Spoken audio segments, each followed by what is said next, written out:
All right, so last night was the debut of Raw on Netflix.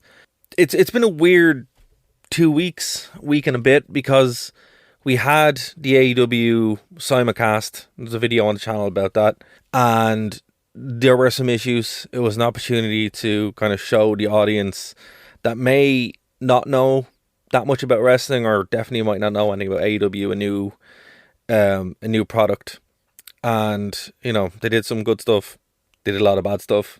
We talked about it, and I kind of went into this very much the same way, where WWE was having a chance to really kind of either introduce themselves fully to people who know what WWE is, because it's kind of a byproduct for wrestling for a lot of people, or to reintroduce themselves to people maybe who haven't watched wrestling, lapsed fans or whatever. So it was a big night for WWE in that sense. And look, they stacked the card. John Cena was there, The Rock was there, Undertaker showed up. They had a phenomenal main event.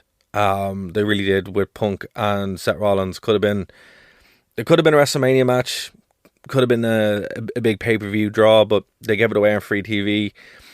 And there was also a really good women's title match as well. So the card was quite stacked. A lot of people complained that there was very little wrestling, about 54 minutes of wrestling in a 3 and a bit hour show. So I know, I hear that. That's a fair comment. But I think I'll start with stuff I did like. And look, we'll be doing this on the radio show later this week, a more detailed breakdown bit by bit of this. So if you want to hear that, it will be up soon. This is kind of just my own thoughts on it, a couple hours removed. So look, some stuff that I liked. I thought the presentation was great. This new design of the actual show, where the logo is moved over on the upper right hand side, is really cool. There's the kind of drone camera angle is awesome. Really like the black mat, the black and black actually worked really well. I wasn't expecting to like that much, and just the overall kind of sleekness of it adds a lot to it. If it doesn't feel as stagnant as WWE did for quite some time, where it was just too much of random cuts and overproduced for no reason. This is like a clear, and I hate to use this term because it's what's the only one I got. Made it look like a sports event, like a high class boxing event almost in certain ways. And that's probably why they did the Logan Paul, Mike Tyson, not Logan Paul, the other Jake Paul, Mike Tyson fight, to test out a lot of what they were doing here. It actually makes a lot of sense now. But yeah, that was really cool. I don't like the new stage. I think the stage, it, obviously I'm, an Attitude Era fan. I was a kid when the Attitude Era was happening, and I still like the Titantrons and stuff like that. And there is just something lost. But this kind of like mini stage, and then that is the Tron. It will grow on me. I did like the fact that you can just see fans everywhere. There's so many people in those shows that it actually makes up for it, and it's a really cool visual. So I do get why they're doing it. It's still very house showy, but like a fancy house show. So maybe it'll grow on me in time. The major issue really for this was what happened on the show. Like what they were setting up. The Rock coming out and hugging Cody Rhodes. Oh, that was weird. I thought we were going to have some kind of payoff to that, and we didn't. So yeah, The Rock is face now, I guess, for no reason. Hulk Hogan coming out and getting booed was genuinely hilarious, but kind of wasted to just have him there for no real reason. John Cena looks like he's probably going to have another one with the belt, which, look, that's fair. If he takes it off Cody, personally, I'd be ecstatic, because fans of the show know I don't like Cody.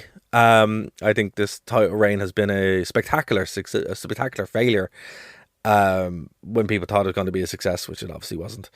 But yeah, so they do seem to want that 17 title reign for Cena. So I think we're probably going to get that. He's going to win the Rumble and then probably go on to WrestleMania, beat Cody, have one more run with it, and then they'll do some kind of reset on that. And they were kind of the big ones, you know. You should really be setting up your WrestleMania stuff now, you know, and we don't really know what's going to happen.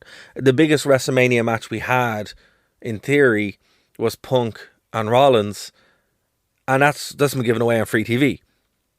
Again, I understand why it was done, but it's also a weird thing to do, you know. It's like, okay, cool, great. Now what? So look, we're obviously there's more than enough time to build to this, but unlike the past two WrestleManias where there was big stories, big angles going into them, and even like last year's WrestleMania, I know it was an outlier, but there were 4 or 5 major angles going in that intersected with each other.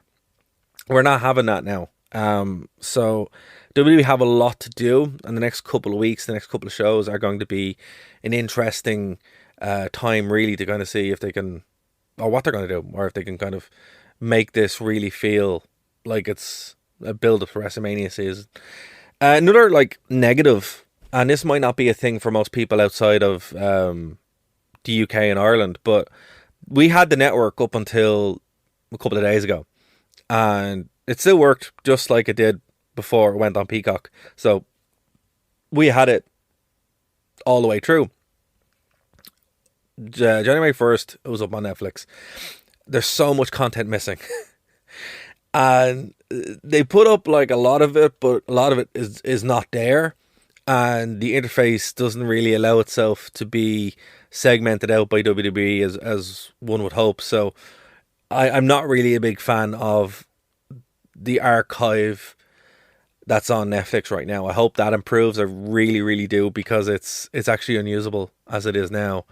But look, the live streaming, I think it dropped once maybe for me when I was watching it, so that's still pretty cool. I can actually watch Raw live now, which I haven't been able to do for quite some time. Overall, look, I think it's a work in progress. The introduction with the Cube kind of being like a mini documentary on wrestling was fantastic, and like they did a really good job of like introducing people to wrestling and to WWE as the face of American wrestling. It really kind of it's an unfair comparison to make, because AEW is around like 5-6 years and WWE has this massive head start, but it really shows the gap between the two. Like, it's not even close. And I think a lot of people maybe knew that, but last night really proved it, even with a show that had, frankly, a lot less wrestling than you'd expect. The one thing I didn't like as well, I didn't like the Travis Scott thing. That was weird. The fact he was holding the hardcore belt was cool. Please bring that hardcore belt back. But like, I actually defend it. That would be awesome. I think it was one of the coolest things of the whole night. But the way they just had him standing there, and it was awkward. I was like, is he gonna do a song? No. Oh, he's walking out with someone. Okay. That was kind of weird and stilted. So I think they're just figuring this out now. It was the WWE thing of, here's all the celebrities we have. If this had been a Vince McMahon thing, or if it had been a couple of years ago, we probably would have got a performance. That would have been so much worse. But it still was just awkward and weird. So I don't know. If you guys like that, absolutely cool. But I did think one of the coolest things of the night was something that was just a throwaway thing, and that was having the hardcore belt. That was like really cool. So if you get the hardcore title back, that would be pretty sick. But look, overall, the show, not a bad start to the Netflix thing. If it gets people more into wrestling, that's even better again. It's just, I think, a wait and see approach. Guys, if you thought differently from me, please do leave the comments below. There was a lot of really good comments in the AEW video, so I do appreciate it. Please like, subscribe, and we'll see you in the next one.